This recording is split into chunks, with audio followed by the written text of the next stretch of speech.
Hello everyone and welcome back to my page. Today's topic is going to be on watering your Phalaenopsis, aka your moth orchids. In the last video, we did go ahead and talk about how you water your Paphiopedilums, which are very similar to how we're going to water the Phalaenopsis, but a little less. And one of the reasons why I water my paths less than the phals is because of the potting mix. I do have a little more moss in there and they like to be a little more moist, so I can water them a bit more less. A lot of people do water them in tandem together, which does normally work depending on your environment, because your environment and how the water evaporates, that timing is going to dictate how often you water. Now, jumping into the Phalaenopsis, which are very similar to paths, we're going to start with the standards. Now, I like to call the standards super hybrids because we don't know what in the world is behind them. They have been hybridized for so long that there's just sort of a general rule in how to take care of them. Now, unlike paths, which grow, on that top layer of the earth, many of your Phalaenopsis are going to be what's called epiphytic plants. So they grow on the trunks of trees and basically their roots are exposed. So they do love a cycle of drying out with air, good fresh air, as well as being moist with that good soaking of watering. However, in a draining medium, of course, which is why we pot them in media such as bark and moss with holes at the bottom so that the water can go ahead and drain out. Now, the one thing that's different from phals that I did touch on my video with paths is that phals do enjoy a wet and dry cycle. So these orchids do like to dry out. That's why a lot of times you'll hear people say things like phals thrive on neglect. It's not necessarily that they thrive on neglect. It's just that rule of thumb with orchids that they're a bit more hardy and can survive in those drier, temperate climates than if they were to be overwatered and wet and drowning. Now, there are always exceptions because orchids are very hardy plants. You'll hear people growing them on mounts, which don't have media, and you'll hear people growing them in water in, clear glass vases, aka water culture, because the roots can adapt to a slew of different types of environments, which make them great.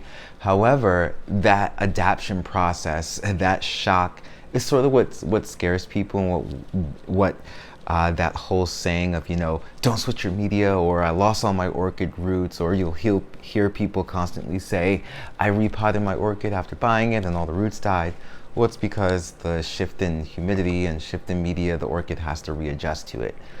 So, in further videos, we'll go ahead and get into that. But with regard to your Phalaenopsis, in my last video, I do break down how I separate the cool and the warm season. So the warm season for most of us growing here in the States, especially here in the Northeast, is going to be between February and October. I mark those dates as a February and Halloween just so I can remember them. And conversely, the cool season will be Halloween to February. Now, the rule of thumb with all orchids is that you want to go ahead and water those pots, drench them when they are dry.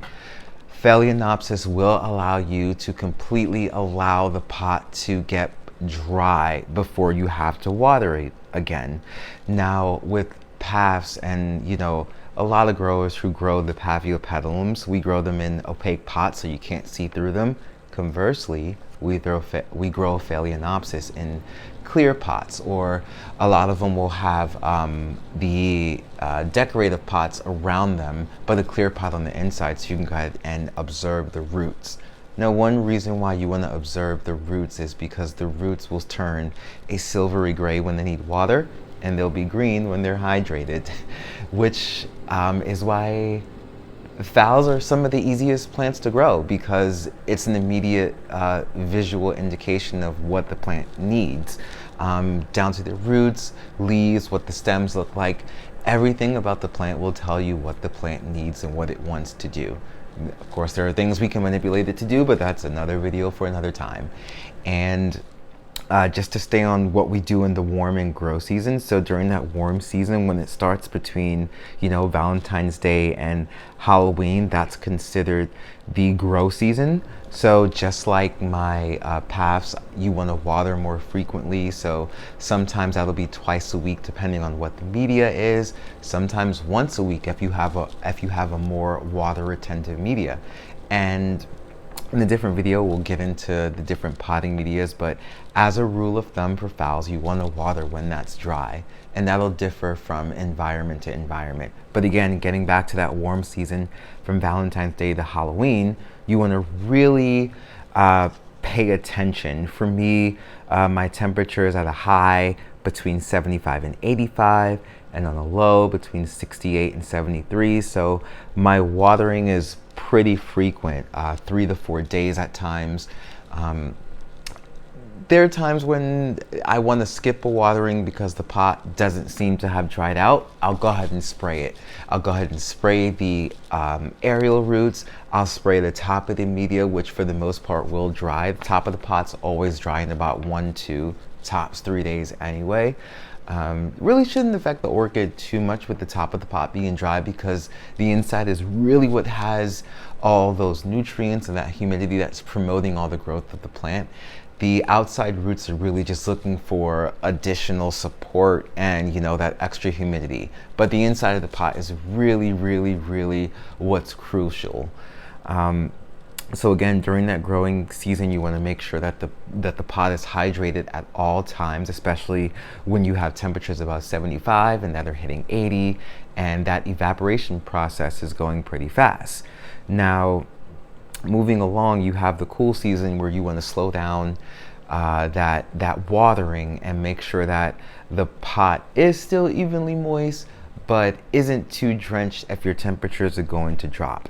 Now, for me, once that cooling season starts, my temperatures go from a high of 75 to 85 to a high of 73 to 77.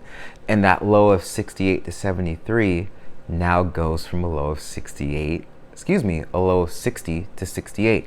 So I do have a good temperature drop there. And for phals, especially for the standard ones that we're buying in, the big box department stores and that have those, big pronounced flowers, that's the blooming time. So during this time, you do want to provide enough water because the plant is still doing things. It's not slowing down. It's, putting out that spike for us. It's looking for the light. It's still using energy. So although we're slowing down the watering, we don't want to stop the watering. So maybe once a week, just again, depending on when that dry cycle comes again and about, for the standard phals, because we're getting these orchids to bloom them, and that's the key. Now, I want to jump and segue really quickly to the novelty phals. Now, the novelty phals are those Phalaenopsis that you see, especially online, with the smaller flowers.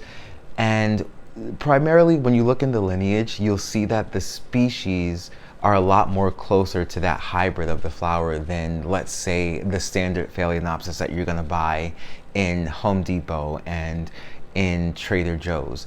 So these novelty Phalaenopsis differ because their culture requires a bit more of the care that's closer to nature. So they like to be a bit more moist, and their growing season is going to be during the summer. So you want to give them the same exact care as the standard phals, but you just want to notice that you're going to get those beautiful blooms in the summertime as opposed to that cool down. Now, the only difference with the novelties is that during that warm season, they're going to grow and they're going to bloom. During the cool season, they're just going to slow down. So again, you want to monitor that watering, because for some of them, you won't need to water because they're not going to grow. But for most of them, that growth is just going to slow. So you want to slow the watering. And again, this is something that you're going to have to learn over time. Learn how the weight of your pot feels when it's watered as opposed to when it's dried. On a video another time, I'll get into the heat mats that I use. I do use heat mats so that I have my summer bloomers blooming all year round. I do move them off when I want to give certain ones a break, but for the most part I do have them on the heat mats, which are timed with the lights, so they get that real intense heat all around the roots, even if the day is a bit cooler during the warm season, just to keep it up there. And during the cooler season, they still have that warmth, so they have the option to bloom if they want to. And a lot of them will bloom. It's March right now, and as you can see, I do have a couple of flowers that are coming into bloom, leaving bloom. I have blooms all year round, and one of the things that you want to make sure that you're consistent with your blooming is the watering. And I'm going to leave you all with that. Again, lastly, for those who'd like to follow me on social media, I do post a stampede of photos and just a general storyline on my Instagram. I've started using my Facebook and my handle, The Right Path. I'm going to put up there on the screen for you. Lastly, like and subscribe for this video, and leave your comments, suggestions, and questions down there in the section below, because it's really important that I know what you all want to see on this page. I did start this because I wanted to join the orchid community, but at the same time, I do want to provide a window of opportunity for anyone that wants to get into orchid growing, especially like me, because I fell down a rabbit hole and I live in an apartment, and I've been pretty successful for the amount of orchids that I have in the short year, 1 to 2 years that I've been growing most of my collection for. So again, I'll leave you with that. Have a wonderful day. We'll see you in the next episode.